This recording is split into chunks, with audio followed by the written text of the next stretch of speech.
ومن أحسن قولا ممن دعا إلى الله وعمل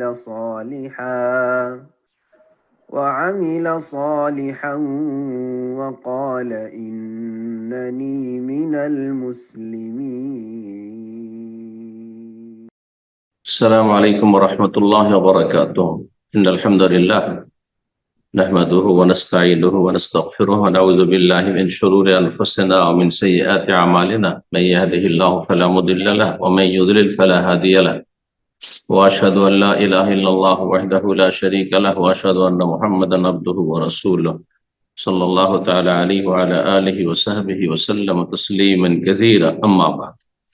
সম্মানিত শ্রোতা দর্শক মন্ডলী, আল্লাহ রাব্বুল আলামিনের প্রশংসা এবং প্রিয় রাসূল সাল্লাল্লাহু আলাইহি ওয়াসাল্লামের উপর সালাত ও সালামের পর আজ রবিবার 29শে শাওয়াল 1446 হিজরি মোতাবেক 27 এপ্রিল 2025 আমাদের ধারাবাহিক আলোচনা ফিকহুল হজ ওয়াল উমরাহ ওয়া জিয়ারা।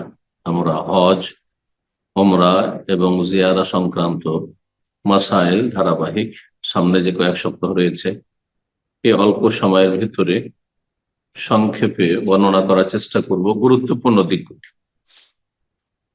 না হলে একটু বিস্তারিত যদি আলোচনা করা যায় তো কয়েক মাসের প্রয়োজন রয়েছে। তো আল্লাহ রাব্বুল আলামিনের কাছে দোয়া করি আল্লাহ আমাদেরকে যেন উপকারী জ্ঞান দান করেন এবং সে অনুযায়ী আমলের তৌফিক দান করেন। আর বিশেষ করে দোয়া করি যে সব ভাই বোনেরা হজের জন্য নিয়ত করেছেন এই বছরে এবং তার জন্য যেসব কার্যক্রম রয়েছে সেগুলি সম্পাদন করেছেন, আশার সম্ভাবনা আছে, আশা আছে, আল্লাহ যেন এই নেক আশা পূরণ করেন। যারা ফরজ হজ আদায় করবেন তাদের ফরজ হজ আল্লাহ যেন কবুল করেন এবং সহি শুদ্ধ ইখলাস এবং সুন্নাহ ভিত্তিক আমলের হজ উমরা সম্পাদনের তৌফিক দান করেন। শিরক বিদআত থেকে মুক্ত থাকার তৌফিক দান করেন।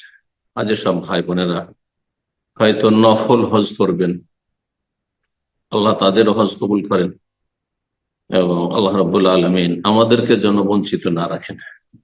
যারা হজ করতে পারবেন না বা হজে যাবেন না, হজ করে ফেলেছেন, তাদের জন্য অনেক বিকল্প রাস্তা রয়েছে নেকি হজ হাসিলের। সেসব রাস্তাগুলি সম্পর্কে আমাদেরকে জানতে হবে। শুধু আজকে ইঙ্গিত করে দিচ্ছি, যারা হজে যাবেন না তারাও হজ উমরার মতো বা তার চাইতে কম বেশি নেকি হাসিল করতে পারেন নিজের ইখলাস এবং মেহনত অনুযায়ী। আল্লাহ যেন তৌফিক দান করেন। তো আজকের বিষয়বস্তু হচ্ছে হজের অর্থ, হুকুম এবং ফজিলত। হজের অর্থ বলতে শাব্দিক অর্থ এবং শরঈ অর্থ অর্থাৎ পারিভাষিক অর্থ।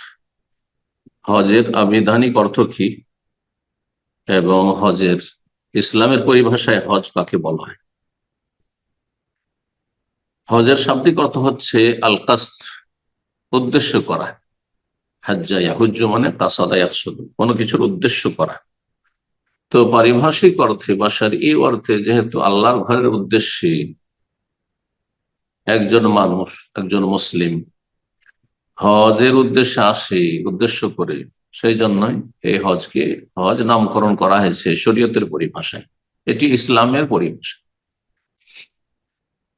হজের পারিভাষিক অর্থ বিভিন্নভাবে ফুকাহায়ে কেরামগণ বোঝানোর জন্য যেমন যে বুঝেছেন সেইভাবে তারা সংজ্ঞা পেশ করেছেন বা পারিভাষিক অর্থ বর্ণনা করেছেন। আল্লামা শেখ ইবনে উসাইমিন রাহিমাহুল্লাহ যতগুলি ইসলামিক পরিভাষা, যেহেতু ইসলামের কাজ সেগুলি দ্বীনের কাজ, নেকির কাজ এবং আল্লাহর ইবাদত বন্দেগীর কাজ, আল্লাহর গোলামি প্রকাশ করা, সেই জন্য এসব পরিভাষাগুলির সংজ্ঞার শুরুতে তিনি আত-তাআব্বুদু লিল্লাহি আযজা ওয়া জাল দিয়ে শুরু করেছেন। আল্লাহ রাব্বুল আলামিনের গোলামি করা, উবুদিয়ত এর বাস্তবায়ন করা। কিসের মাধ্যমে? বিআদাইল মানাসিক, হজ উমরার কার্যাবলী সম্পাদনের মাধ্যমে। মানাসিক আমালুল হজ ওয়াল উমরা, হজ উমরার কাজগুলিকে বলা হয়। হজ ওমরার কাজগুলিকে আদায় করার মাধ্যমে, তাহলে শুরু থেকে শেষ পর্যন্ত যেভাবে রাসূলুল্লাহ সাল্লাল্লাহু আলাইহি ওয়াসাল্লাম হজ শিখিয়েছেন, হজ করেছেন, আর বলেছেন খুযু আন্নী মানাসিকাকুম, আমার থেকে তোমরা হজের বিধি বিধান শিখে নাও, সেভাবে আদায় করা। জি। আদায় করার ক্ষেত্রে আমল কবুলের, যে কোনো আমল হোক না কেন, আমল কবুলের দুটো মৌলিক শর্ত রয়েছে। এক, আল্লাহর জন্য হওয়া, যাতে তাতে শিরক আর দুনিয়ার স্বার্থ, দুনিয়াদারি না থাকে। আর দ্বিতীয় শর্ত হচ্ছে রাসূলুল্লাহ সাল্লাল্লাহু আলাইহি ওয়াসাল্লাম সুন্নাহ সম্মত হয়। এই জন্য বলছেন আলামা যা ফি সুন্নতে রাসূলিল্লাহ সাল্লাল্লাহু আলাইহি ওয়াসাল্লাম, রাসূলুল্লাহ সাল্লাল্লাহু আলাইহি ওয়াসাল্লামের সুন্নাহ আদর্শে যেভাবে এসেছে হজের বর্ণনা, উমরার বর্ণনা, সেইভাবে সেই বিধি বিধানগুলি আদায় করা। যে কোনো জায়গায় আদায় করা যাবে, না বলছে ফি মাকানিন মখসুসিন, যে কোনো সময় আদায় করা যাবে, না বলছে ফি জামানিন মখসুস, ফি মাকানিন মখসুস, বিশেষ বিশেষ জায়গায় গিয়ে আসতে হবে মসজিদে হারামে। তার আগে যারা মিকাতের বাইরে আছেন মিকাতে আসতে হবে, বা মিকাত বরাবর পৌঁছলে সেখান থেকে এহরাম করতে হবে, মানে নিয়ত করতে হবে। আপনি জমিনি পথে হন, আর আকাশ পথে হন, আর সাগর পথে হন, আর তারপরে বাইতুল্লাহ আসতে হবে, বিশেষ জায়গাগুলির মধ্যে বাইতুল্লাহ, আর যেতে হবে সাফা মারওয়ায়, আর যেতে হবে আপনার মেনাই, মুজদালিফাই, আরাফাই, এসবগুলির নাম হচ্ছে হজ। আর ওমরা যদি হয় তখন সেটা সংক্ষিপ্ত হয়ে যাবে। ওমরায় শুধুমাত্র আপনাকে আসতে হবে বিশেষ বিশেষ জায়গা বলতে মিকাত আসতে হবে, বা মিকাতের বরাবর আসতে হবে, এহরাম বাঁধতে হবে, তারপরে বাইতুল্লাহ তওয়াফ করতে হবে, তারপরে সাফা মারওয়া সাই করতে হবে, আর তারপরে যে কাজ রয়েছে চুল কাটা বা মুন্ডন করা। ফি জামানিন মাখসুস, ওমরার মতন ওমরা যে কোনো সময় করা যেতে বছরে। কিছু ফোকাহাদের মত, হানাফি ফোকাহাদের, যে এই হজের দিনগুলিতে ওমরা করা যাবে না, এটা ভুল ফতোয়া, এর কোনো দলিল নেই। ওমরা যে কোনো সময় করা যেতে পারে, তবে হজে যদি সুযোগ থাকে আর হজ ফরজ থেকে পৌঁছে গেছে, তাহলে তখন ওমরা করবে না, তখন হজে চলে যাবে, আরাফা দিন থেকে শুরু করে। বিশেষ সময়গুলিতে হজ হবে। আল্লাহ হজ্জু আশহুর মালুমাত, আল্লাহ সূরা বাকারা বলেছেন হজের বিশেষ বিশেষ সবার জানা, মানে একজন মানুষ যে কোরআন চর্চা করবে তার জানা সুবিদিত মাস রয়েছে। সওয়াল থেকে শুরু হয়, সওয়াল, জিলকাদা, জিলহজ মাসের 10 তারিখ পর্যন্ত। 10 তারিখের পরে 10 তারিখ শেষ হয়ে গেলে 10 তারিখের দিন, অর্থাৎ 9 তারিখের দিন গিয়ে তারপর রাত যে আসলো 10 তারিখের রাত ফজর হয়ে গেলে আর হজ শুরু করা যাবে না। এই জন্য 2 মাস 10 দিন হজের আশহুরুল হজ, হজের সময়কাল বলছে। এই সময়গুলিতে হজ হইতে হবে, তার আগে হবে না, পরে। কিন্তু কিছু কাজ আছে যেগুলি এরপরে হচ্ছে আইয়ামে তাশরিক পর্যন্ত, বা যদি কেউ মাজুর করতে না পারে বিভিন্ন কারণে, তাহলে সেই কাজগুলি পরে করতে পারবে। জি, তওয়াফে বিদা, তারপরে তওয়াফে ইফাদা, সাফা মারওয়া সাই, এগুলির ক্ষেত্রে। হজ সম্পর্কে আল্লাহ রাব্বুল আলামিন বাইতুল্লাহ, যার উদ্দেশ্যে হজে আসছেন একজন মুসলিম, সেই ঘর সবচাইতে প্রাচীনতম ঘর, বড়ই সম্মানিত ঘর। সেই ঘরের সাথে যারা শত্রুতা করেছে তারা ধ্বংস হয়েছে, সেই ঘরের যারা অবমাননা করেছে তারা ধ্বংস হয়েছে, যারা অসৎ নিয়ত রেখেছে তাদের সর্বনাশ হয়েছে। এবং সেই ঘর হচ্ছে নিরাপদ ঘর, নিরাপদ স্থান, মুবারক, এবং বিশ্বজাহানের জন্য হেদায়েতের প্রাণ কেন্দ্র। আল্লাহ বলছে ইন্না আউওয়ালা বাইতি উযিয়া লিন-নাস, নিশ্চয়ই সর্বপ্রথম যেই ঘর স্থাপিত হয়েছে মানব জাতির উদ্দেশ্যে, তাহলে মানব জাতির কল্যাণের জন্য আল্লাহ কাবা ঘর নির্মাণ করেছেন ইব্রাহিম আলাইহিস সালামকে দিয়ে। লাল্লাযী বিবাক্কা, যা বাক্কায় রয়েছে, বাক্কা মক্কার অপর নাম, মক্কাতুল মুকাররমে অবস্থিত, মুবারাকান, যা বরকতপূর্ণ। তো মক্কাতুল মুকাররমা মুবারক জায়গার দিক থেকে, মদিনা মুনাওয়ারা মুবারক, এবং ফিলিস্তিন বাইতুল মুকাদ্দাস মুবারক। ওয়াহুদাল লিন-নাস, বিশ্বজাহানের জন্য হেদায়েতের প্রাণ কেন্দ্র। ফিহে আয়াতুম বাইয়িনাত, এখানে সুস্পষ্ট বেশ কিছু নিদর্শনাবলী রয়েছে, আল্লাহকে চেনার মাধ্যম রয়েছে। মাকাম ইব্রাহিম, আর তার মধ্যে একটি হচ্ছে মাকাম ইব্রাহিম রয়েছে। ওমান দাখালাহু কানা আমিন, আর যারা এখানে এসে প্রবেশ করবে যদি অপরাধও করে তারপর সেখানে নিরাপদ। যদি এর বিস্তারিত বিধিবিধানের ব্যাখ্যার প্রয়োজন রয়েছে। এখানে এসে মানুষ নিরাপদ। দুনিয়ার মধ্যে সবচেয়ে নিরাপদ স্থান হচ্ছে হারমাইন শরীফেন এবং এই দেশ হারাসাহুল্লাহ, এবং আল্লাহ রাব্বুল প্রতিটি মুসলিমের বাড়ি ঘর, দেশ, স্থান, জমি, জায়গা, সম্পদ, আওকাফ, সমস্ত কিছুর আল্লাহ যেন হেফাজত করেন এবং সমস্ত অনিষ্টকে আল্লাহ রাব্বুল আলামিন যেন দূরে সরিয়ে দেন এবং তাদেরকে নির্মূল করেন, নিশ্চিহ্ন করেন। ওমান দাখালাহু কানা আমিনা ওয়ালিল্লাহি আলান নাস, এবং আল্লাহর জন্য এই হজ খুলুসিয়াতের সাথে প্রথম শব্দ ক্লাস, ওই সমস্ত মানুষের হজ ফরজ। হিজ্জুল বাইত, বাইতুল্লাহর হজ করা, মানে ইসতাতা ইলাইহি সাবিলা, যার কাছে শক্তি সামর্থ্য রয়েছে আর্থিক, যে সে বাইতুল্লাহর ঘর পর্যন্ত রাস্তা অতিক্রম করে আসতে পারবে। ওমান কাফারা, আর কেউ যদি হজকে অস্বীকার করেন, যে হজ আমি মানি না, হজ ফরজ এটা মানি না, হজকে আমি মেনে নিতে পারছি না, এই কষ্ট আমি মেনে নিতে পারছি না, এত টাকা খরচা মেনে নিতে পারছি না, তাহলে সে কাফের। ওমান কাফার, আল্লাহ কাফারা বলেছেন। ফাইনাল্লাহ গানিয়ুন আনিল আলামিন, জানতে হবে যে আল্লাহ বিশ্ব জাহান থেকে অমুখাপেক্ষী, আল্লাহ কারো ধারে। হজের বহু হেকমত, তত্ত্ব, রহস্য রয়েছে। সময় স্বল্পতার জন্য সেই দিকগুলিতে আমরা যাচ্ছি না। এখন বর্ণনা করব হুকমুল হজ, হজের হুকুম, বিধিবিধান। হুকুম বলতে পাঁচটির একটি হবে, হয় ফরজ ওয়াজিব, ফরজ ওয়াজিব একই জিনিস, আর না হলে তার বিপরীত হারাম। ফরজ করা আবশ্যক আর হারাম থেকে বেঁচে থাকা আবশ্যক, দুটো হয়ে গেল। আর একটি হচ্ছে মুস্তাহাব, যার মধ্যে সুন্নাত, সুন্নাত মুআক্কাদা, গায়র মুআক্কাদা, নফল সব শামিল, যে কাজগুলি করা ভালো কিন্তু না করলে কোনো গুনাহ তেমন নেই, মুস্তাহাব। আর তার বিপরীত হচ্ছে মাকরুহ, অপছন্দনীয়, মাকরুহ তানজিহ, যেগুলো অপছন্দনীয়।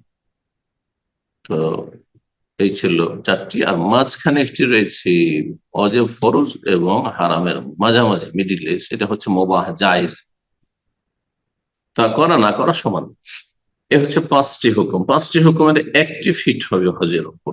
তো হজ কি? হজ হচ্ছে ফরজ, এবং শুধু ফরজ বলা যথেষ্ট নয়, ইসলামের অন্যতম রুকন। ইসলামের যে পাঁচটি রুকন স্তম্ভ রয়েছে তার অন্যতম। বলছেন লেখক, আল হজ্জ রুকুন মিন আরকানিল ইসলাম, হজ হচ্ছে ইসলামের অন্যতম গুরুত্বপূর্ণ রুকুন। ফরিদা ফিস সানাতি তাসিম আল হিজরা, হিজরতের নবম বছরে ফরজ হয়েছে। তাহলে হজ একেবারে শেষ দিকে গিয়ে নবী সাল্লাল্লাহু আলাইহি ওয়াসাল্লামের জীবদ্দশায় ফরজ হয়েছে, কারণ তার আগে মক্কা বিজয় হয়নি। মক্কা বিজয় হলো অষ্টম হিজরিতে। তার আগ পর্যন্ত আল্লাহ কি করে হজ ফরজ করে, যেখানে মুসলিমরা আসতে পারবে না নিরাপদ, যেখানে সফর করে আসা, যেখানে চলাফেরা করা, যেখানে ইবাদত সম্পাদন করা নিরাপদ নয় এবং কাফেরদের অধীনে রয়েছে। এই জন্য হজ ফরজ হয়, বিলম্ব হয়েছে। পক্ষান্তরে সিয়াম, রোজা, জাকাত এগুলো দ্বিতীয় হিজরিতেই ফরজ হয়ে গেছে। যদি হজ না জাকাত সম্পর্কে বিস্তারিত বলেছি এর আগে, যে মক্কায় প্রাথমিক অবস্থায় ফরজ করা হয়েছিল, আর বিস্তারিত বিধিবিধান মদিনে এসছে। রোজা, সিয়াম দ্বিতীয় হিজরিতে, এই মতটি ঠিক। আর যারা বলেছেন যে ষষ্ঠ হিজরিতে হজ ফরজ হয়েছে, তাদের মতটি দুর্বল। ওহো ওয়াজিবুন আলা কুল্লি মুসলিম, এই হজ করা ফরজ। ওয়াজিব আর ফরজ তাহলে সমান? ওয়াজিব আর ফরজে কোনো পার্থক্য নেই, একমাত্র হানাফি মাযহাব, শাফি, মালিকি, হাম্বলি মাযহাব এবং মুহাদ্দিসিনে কেরাম তাদের ভাষায় ওয়াজিবুন আর ফারদুন মানে বাধ্যতামূলক করতে হবে, এটাই, যা করা আবশ্যক, যা ছাড়া হারাম। কার উপর ফরজ? অমুসলিমের উপর নয়। অমুসলিমের প্রথম ফরজ হচ্ছে লা ইলাহা ইল্লাল্লাহ, তাওহীদ, আল্লাহর একত্বের ঘোষণা, ইসলামে প্রবেশ করা সবচেয়ে বড় ফরজ, যে তাওহীদ। প্রত্যেক মুসলিমের ফরজ সে যেন মুসলিম হয়, এক। দুই নম্বর, স্বাধীন মুসলিম হয়, যেন পরাধীন মানে কৃতদাস না হয়। তিন নম্বর হচ্ছে বালিগ, সাবালক হয়, তাহলে হজ ফরজ। সাবালক হওয়ার আগে হজ ফরজ নেই, যদিও আর্থিক সচ্ছলতা থাকে অথবা বাবা মা করিয়ে দিতে, হজ ফরজ নেই। যদি করে নেই আবার, তাহলে হজ শুদ্ধ হয়ে যাবে। মশলা জানতে হবে, হজ শুদ্ধ হওয়ার জন্য এই শর্ত করি না। হজের ফরজ আদায় হওয়ার জন্য মুসলিম হইতে হবে আর স্বাধীন হইতে হবে। কোন গোলামও যদি ওই রকম কারো খরচে করে ফেলে, মনিব করিয়ে দিল, কিন্তু সেই গোলামী অবস্থায় হজ করলে ফরজ আদায় হবে না। এরকমই নাবালক ছেলে মেয়েরা যদি হজ করে বাবা মায়ের সাথে অথবা কেউ করিয়ে দিয়েছে, তাহলে তাতে হজের ফরজিয়াত আদায় হবে না। সাবালক হওয়ার পরে নিজের পয়সা দিয়ে করুক অথবা অপরের কারো খরচে করুক, ফরজ আদায় হয়ে যাবে, জীবনের একটি ফরজ। তাহলে সাবালক হওয়া তৃতীয় শর্ত। চতুর্থ শর্ত হচ্ছে আকেলুন, বিবেক সম্পন্ন হবে, পাগল যেন না। পাগলকে সাথে নিয়ে জবরদস্তি হজের কাজগুলি যদি করান তো হজ হবে না। কাদেরুন, যেন সে সক্ষম হয় হজ করতে, আর্থিকভাবে সক্ষম হয়, তাহলে হজ ফরজ হবে। আর্থিকভাবে সক্ষম নয় তাহলে হজ ফরজ নয়। তবে সাবালক হলে হজ কারো খরচে যদি করে নেই, হ্যাঁ, দরিদ্র মানুষ যে হজের আর্থিক সামর্থ্য রাখে না, তো হজের ফরজ আদায় হয়ে যাবে। ফি ওমরিহি মাররাতান আলাল ফরজ, জীবনে একবার হজ ফরজ। আচ্ছা, হজ ফরজ আলা তারাখি, মানে বিলম্ব করে করলেও চলবে, হজটা ফরজ হয়ে আছে কিন্তু লং টাইম আপনাকে দেওয়া আছে, জীবনে যে কোনো সময় করে নিতে পারেন। এটি কি ঠিক ফতুয়া? নাকি যেই বছরে আপনার টাকা পয়সা হয়ে গেছে হজে আসার জন্য, সেই বছরই আল ফর, দ্রুত সাথে সাথে হজ আদায় করা? সঠিক মত হচ্ছে যে সাথে সাথে ওই বছরই হজ আদায় করা। এই ক্ষেত্রে মাইকরামগণ বলেছেন, আর সেটি হচ্ছে শক্তিশালী মত, যে কেউ যদি বিলম্ব করে, হজ ফরজ হয়ে গেছে ধরেন একজনের 15-20 বছর বয়সে, আর সেই ব্যক্তি আমাদের দেশীয় তরিকায় না, এখন তো বিয়ে শাদী করিনি, এখন তো অত ইসলামে পাবন্দি করতে পারি না, আচ্ছা ঠিক আছে বয়স হোক, আর তারপরে চাকরি করছে রিটায়ার হয়ে যায়, আর ব্যবসা করছে একটু এগিয়ে যায়, আর তারপরে ছেলে মেয়েদের বিয়ে শাদী সেরে দিয়া সব থেকে যখন ফিরে হয়ে, আমাদের দেশের এক শ্রেণীর মানুষের এত অজ্ঞতা আছে, বলছে আমার এদিকে ফরজ বাকি আছে, কেন যাবো আমি হজের ফরজ আদায়? লা হাওলা ওয়ালা কুওয়াতা ইল্লা বিল্লাহ। মানে এক ফরজ আর এক ফরজে বাধা। মেয়ের বিয়ে দিতে বাকি আছে, ছেলের বিয়ে দিতে বাকি আছে, সেজন্য বলছে আমার এই ফরজ বাকি আছে, তো আমি কেন যাবো হজের ফরজ আদায় করতে? এটি একেবারে ভুল কথা এবং ইসলাম বিরোধী কথা। আল্লাহ হেদায়েত দান করে দেন এবং অজ্ঞতা দূর করুন। সাথে সাথে হজ যদি না করে, বিলম্ব করে, করতে পারলো তো গুনাহগার। আয়াত শুনাইলাম সূরা আলে ইমরান আয়াত নম্বর 97, যে লম্বা আয়াতটি শুনাইলাম তাতে রয়েছে ওয়ালিল্লাহি আলান নাস হিজ্জুল বাইতি মান ইসতাতা ইলাইহি সাবিলা। হজের জন্য সামর্থ্য বলতে কি বোঝায়? হজ করতে সক্ষম শারীরিক দিক থেকে শুধু, না শারীরিক আর আপনার শারীরিক দিক থেকে, আর্থিক দিক থেকে, দুই দিক থেকে? এই বিষয়গুলি সম্পর্কে কয়েকটি অবস্থা লেখক বর্ণনা করেছেন। প্রথম অবস্থা বলছেন, মান কানা কাদিরান আল হজ্জ বিমালিহি ওয়া বাদানিহি লাজিমাহুল হজ্জ বিনাফসিহি। যদি কোনো ব্যক্তি আর্থিক দিক থেকে এবং শারীরিক দিক থেকে হজ করতে সক্ষম হয়, শরীরও চলছে এবং আর্থিক সচ্ছলতা আছে, তাহলে নিজেই হজ করতে হবে। বদলি হজ মোটেই জায়েজ না, করলেও হবে না, করালেও হবে না, যেখানে শরীর আপনার সুস্থ। ওমান কানা কাদিরান বিমালিহি আজিজান বিবাদানিহি ওয়াজিবা আলাইহি ইউনিব মান ইয়াহুজ্জু আনহু। আর যদি কোনো ব্যক্তি আর্থিক দিক থেকে সক্ষম হয়, হজে পয়সা আছে কিন্তু শারীরিক দিক থেকে প্রতিবন্ধী অথবা অসুস্থ, খুব অসুস্থ, যাতে হজের কাজগুলি করা খুব কঠিন, তার জন্য কষ্টকর, তাহলে তার জন্য ফরজ, এটি কোনো সুন্নত নফল নয়, বদলি হজ। ফরজ হচ্ছে যে সেই ব্যক্তি কাউকে তার স্থলাভিষিক্ত বানাবে হজ করার জন্য, অর্থাৎ বদলি হজ করাবে। যারা বদলি হজ করবেন তারা দুনিয়ার রোজগার করব এই ধান্দা করে বেড়াবেন, আল্লাহ সন্তুষ্টির জন্য, মুসলিম ভাই বোনের উপকার করার জন্য করবেন। আর সেখানে কিছু পয়সা সে যদি অতিরিক্ত দিয়ে দেয় হজের খরচ খরচা ছাড়া, তাহলে নিতে কোনো দোষ নাই। কিন্তু নিছক দুনিয়ার গরজে আজকাল অধিকাংশ মানুষরা বদলি হজ করে বেড়াচ্ছে। যদি বেশি পয়সা না দেয়, কিছু নাই সে ভয়, তাহলে আমি কেন বদলি হজ করতে যাবো? এটা একটু নাকি পাবে না, কিছুই পাবে না, এরা বরং গুনাহগার হবে। এটি হচ্ছে দুনিয়ার জন্য আমল করা। আখেরাতের আমল, দিন ইসলামের নেকির আমল বলি যদি দুনিয়ার স্বার্থে কেউ করে, যে আমি নামাজ পড়ছি সুস্থ থাকার জন্য, যদি কিছু পাবে না, ও জাহেল আসলে। অনেকে কিন্তু এই ভুলগুলি করেন। আমি রোজা রাখছি সুস্থ থাকার জন্য, আমি দান খায়রাত করছি বালা মুসিবত থেকে বেঁচে থাকার জন্য, আমি বদলি হজ করছি কিসের জন্য? আমার কিছু টাকা পয়সা ইনকাম হবে সেই জন্য, তাহলে কিছুই হবে না, বড় গুনাহগার হবে, শিরকেটি। আল আমাল দুনিয়া, দুনিয়ার জন্য কাজ করা, এই মর্মে কোরআন কারিমে আয়াত রয়েছে, কথা লম্বা হয়ে যাবে সেজন্য সেদিকে যাচ্ছি না। তাহলে দ্বিতীয় অবস্থায় হজ্জে বদল করাইতে হবে, শারীরিক দিক থেকে অক্ষম কিন্তু আর্থিক সচ্ছলতা আছে, তাহলে বদলি হচ্ছে। ওমান কানা কাদিরান বিবাদানিহি, আর কেউ যদি শারীরিক দিক থেকে সুস্থ সক্ষম হয়, শারীরিক সুস্থতা আছে কিন্তু আজিজান বিমালি, আর্থিক অভাব রয়েছে, আর্থিক দিক থেকে অসচ্ছল, লাম ইয়াজিব আলাইহিল হজ, হজ ফরজ নয়। তাহলে হজ মূলত আর্থিক এবং শারীরিক উভয় প্রকারের ইবাদত, কিন্তু মূল বিষয় হচ্ছে আর্থিক ইবাদত। অর্থ সম্পদ যদি থাকে হজের, আর শারীরিক যদি সুস্থতা নাও থাকে, তাহলে হজ ফরজ। তাহলে আসল হচ্ছে হজ হচ্ছে ইবাদতে মালি, কিন্তু তার সাথে প্লাস ইবাদতে বাদানি। শারীরিক দিক থেকে কেউ যদি সক্ষম হয় কিন্তু আর্থিক সচ্ছলতা না থাকে, হজ ফরজ নয়। কিন্তু কেউ যদি করিয়ে দেয় যে চলো তুমি হজ করেছো, বলে না হজ করিনি, চলো আমি হজ করিয়ে দিচ্ছি তোমাকে, আমার তো টাকা পয়সা নেই, আপনার টাকা নেই কেন হজ করতে পারেন আপনি, তাহলে আপনার ফরজ হজ আদায় হয়ে যাবে। জি। ওমান কানা আজিজান আনিল হজ বিমালিহি ওয়া বাদানিহি সাকাতা আনহুল হজ, আর কোন ব্যক্তি যদি আর্থিক আর শারীরিক দুই দিক থেকেই অক্ষম হয়, না শরীর চলছে না অর্থ আছে, কোনো কিছু নেই, তাহলে তার জন্য হজ নেই। ইসলামের যে 5টি স্তম্ভ, তার 3টি সাধারণ গরিব মুসলিমরা আদায় করলেই নাজাত পেয়ে যাবে। কালেমা তাইয়্যিবা, শাহাদাত, দুটো বাক্যের, এবং শাহাদাতের যে শর্ত রয়েছে সেগুলি পুরা করা, লা ইলাহা ইল্লাল্লাহ মুহাম্মাদুর রাসূলুল্লাহ, আর 5 ওয়াক্ত সালাত আদায় করা, আর রমজান মাসের সিয়াম।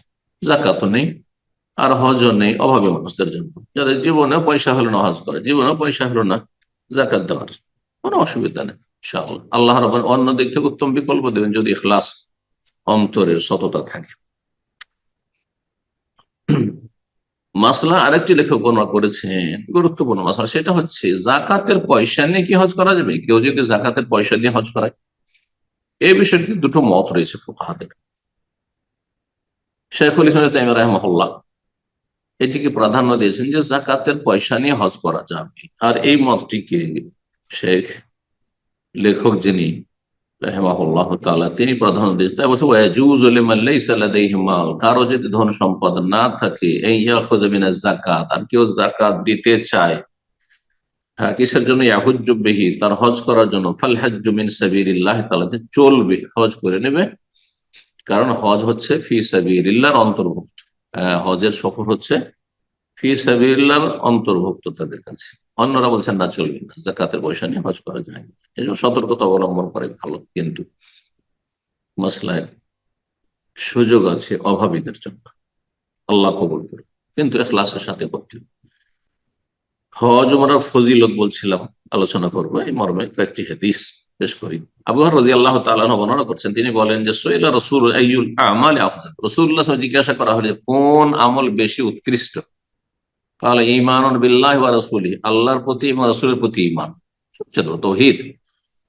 ঈমান সবচেয়ে বড় ইবাদত, আর অন্তরের ইবাদত, অঙ্গ প্রত্যঙ্গের ইবাদত, অর্থের ইবাদত, বাচনিক ইবাদতের চাইতে অনেক অনেক গুণে গুরুত্বপূর্ণ হচ্ছে আমালুল কুলুব, অন্তরের আমলগুলি। আর অন্তরের গুরুত্বপূর্ণ, সবচেয়ে গুরুত্বপূর্ণ আমল হচ্ছে ঈমানুন বিল্লাহি ওয়া রাসূলিহি, ঈমানিয়াত, যে ঈমানের 6টি রূপ, আল্লাহর প্রতি ঈমান, রাসূল সাল্লাল্লাহু আলাইহি ওয়াসাল্লামের প্রতি ঈমান, এটি সবচেয়ে উৎকৃষ্ট আমল। তাহলে ঈমানকে আমল বলে আখ্যায়িত করেছেন, আর এটি হচ্ছে আহলে সুন্নাত ওয়াল জামাতের পথ, এই হাদিস তার দলিল। কিন্তু হানাফি মাযহাবে ঈমান আমল ভিন্ন জিনিস। ঈমান শুধু বিশ্বাস আর জবানের স্বীকৃতি না, আমল ঈমানের অন্তর্ভুক্ত নয়। বহু হাদিস ইমাম বুখারী রাহিমাহুল্লাহ নিয়ে এসে খণ্ডন করেছেন এই হানাফি আকীদার ক্ষেত্রে ভুল মতের।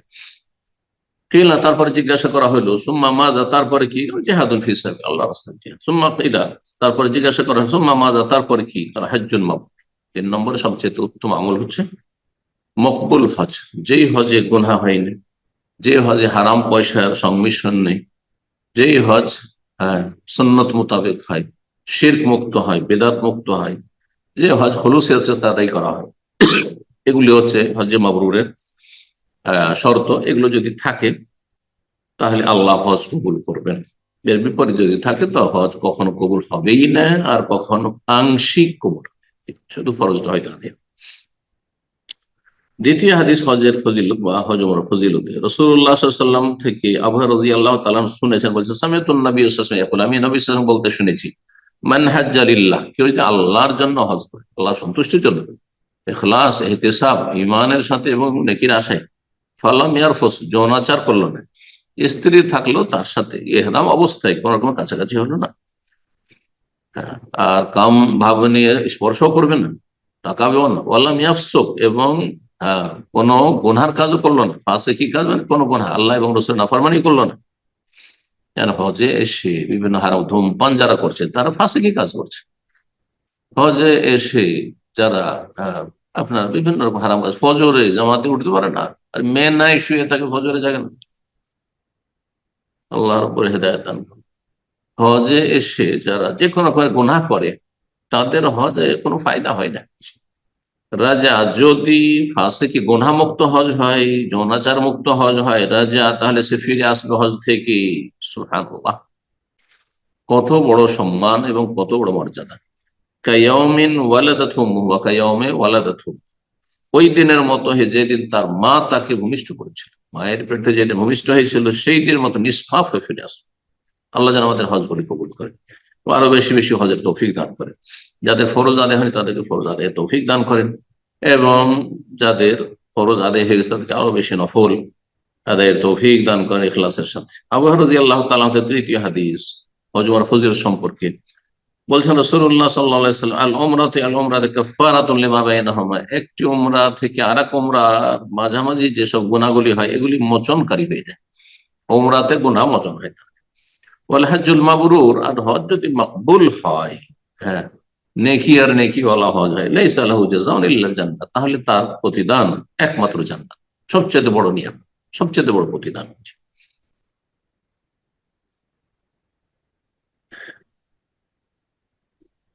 আচ্ছা, আর একটি মাসলা দিয়ে আমরা শেষ করি, সেটি হচ্ছে মহিলার হজ এবং উমরা সম্পর্কে বিনা মাহরামি করতে পারবে। লেখক বলছেন, হুকম হাজ্জিল মারআতি ওয়া উমরাতিহা, হুকম হাজ্জিল মারআতি ওয়া উমরাতিহা বিলা মাহরাম, বিনা মাহরামে একা একা মহিলাদের দলের সাথে অথবা বেগানা পুরুষের সাথে, হ্যাঁ, ভগ্নিপতির সাথে বা স্বামীর ভাইয়ের সাথে, দেবর ভাসুরের সাথে, কারোর সাথে, এক কথায় যদিও সফর নিরাপদ হোক না কেন, বিনা মাহরামে হজ উমরার সফর করতে পারে, অন্য অন্য সফরের মতোই নাজায়েজ, না জায়েজ। এই বিষয়ে আজকাল কিছু আলেমরা দ্বিমত করেছে, কিন্তু আগের জামানায় আইম্মায়ে কেরামদের মধ্যে দ্বিমত পাওয়া যায় না, কারণ রাসূলুল্লাহ স্পষ্ট হাদিস রয়েছে। মানুষ সুবিধাবাদী হয়েছে, যার ফলে নিজের সুবিধা হাসিলের জন্য শিথিল পন্থা অনেকে অবলম্বন করছে। বলছেন লেখক, ইউশতারাতু লিউজুবিল হজ্জি আলাল মারআতি, মহিলার হজ ফরজ হওয়ার জন্য শর্ত, কন্ডিশন হচ্ছে ওজুদ ও মাহরামিল্লাহ, তার মাহরাম এমন পুরুষ ব্যক্তি থাকতে হবে, সাবালক, যার সাথে স্থায়ী বা বিয়ে হারাম না হয় তার স্বামী, স্বামী মিন জাওজিন, তার স্বামীর সাথে, মাই ইয়াহরুম আলাইহি নিকাহু আবাদান, যার সাথে স্থায়ী হয়েছে চিরকাল যেন বিয়ে হারাম।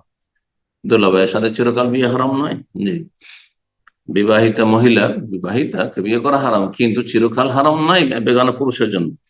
তো এমন ব্যক্তির সাথে সফর করতে হবে হজ উমরায় বা যে কোনো সফর, যাদের সাথে স্থায়ীভাবে বিয়ে হারাম, তাকে মাহারাম বলা হয়। জি। বলছেন যেমন বাবা, বাবার সাথে করবে, ভাই, আপন ভাই, মাত্র ভাই, বই পিতৃ ভাই বা দুধ ভাই, তাই বলেন ছেলে, ছেলে, ছেলের ছেলে, হ্যাঁ, মেয়ের ছেলে, নিচে হলে অসুবিধা নেই, এরকমই দাদা, নানা, দাদা নানার বাবা, এভাবে না হবে এরকমই যারা ফাইন আবাল মোহরে মজুদ, ফাইন আবাল মাহরাম, মাহরাম যিনি, যার সাথে ইসলামী বিয়ে হারাম, ওকে একজন মহিলা বললো যে চলেন আব্বা হজ করে আসি, বা স্বামীকে বলছে চলো আমাকে নিয়ে হজ করো, আমার পয়সা আছে, নিজের পয়সা দিয়ে হজ করবো, হ্যাঁ, হজ করতে সে অস্বীকার করলো, সে যেতে চায় না, তুমি যাও আমি যাবো না। তো তাহলে কি করবে? বেরিয়ে যাবে, পয়সা আছে সেজন্য। বলছে ফাইন আলিয়াল হজ, সেই মহিলার উপর হজ ফরজ না হয়। কিন্তু যখন হজ ফরজ নয়, যদি হজ করে নেয় বিনা মাহরামে, যেমন আজকাল করছে, অনেকেই করছে, ফাইন হাজ্জাত বেলা মাহরাম, অনেক উমরা আসছে, যদি বিনা মাহরামে হজ করে নেই, ফাহি আসমা, তাহলে সেই হাজি মহিলা গুনাহগার হবে। কিন্তু হজ কি বাতিল হয়ে যাবে? না, হজ তার শুদ্ধ। কারণ হজ একটা দিক, আর একটা হচ্ছে তার সফর একটা দিক। তার সফর বিনা মাহরামে করা হারাম ছিল, সেই জন্য সে গুনাহগার। আর হজের কাজগুলি যদি আহ, শর্ত পূরণ করে করে, তাতে তৌহিদ ইখলাস পরিপন্থী কোনো কাজ করেনি, বেদাতি কোনো কাজ করেনি, তাহলে আর তারপরে হালাল পয়সা দিয়ে হজ করেছে, তাহলে তার হজ সহিহ। তো এখানে অনেকেই না বোঝার কারণে বিনা মাহরামে যখন ওমরা এসছে, বিনা মাহরামে যখন হজ করতে এসছে, তখন তার হজ বাতিল, ওমরা বাতিল। না, এগুলো বাড়াবাড়ি। ফতুয়ার বাড়াবাড়ি খুব বেশি আছে। কিসের কারণে? মানুষের এলম থাকার কারণে। দুটো দিক দেখতে হবে, দুটো দিক। হ্যাঁ, ইনফিকাকুল জিহাতাইন ফিকহের পরিভাষায় দুটো দিক আলাদা আলাদা না একই দিক? দিক আলাদা আলাদা।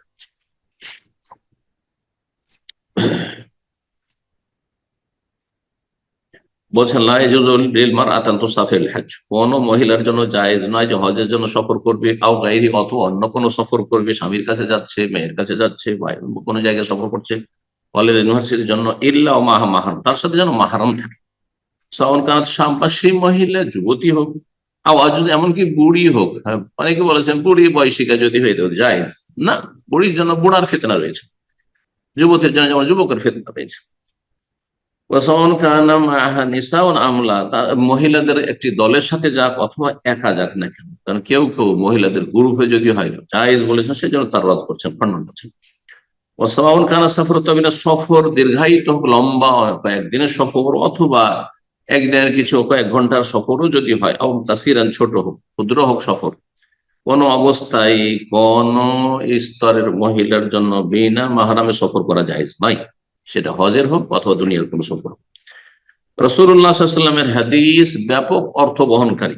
লা তুসাফিরুল মারআতু ইল্লা মাযি মাহরাম, কোন মহিলা যেন সফর না করে মাহরাম ছাড়া, মাহরাম ছাড়া যেন সফর না করে। আল্লাহ রাব্বুল যেন আমাদেরকে সঠিক কথা বোঝার তৌফিক দান করেন এবং সহি শুদ্ধ আমলে তৌফিক দান করেন, গুনাহ খাতা মাফ করেন।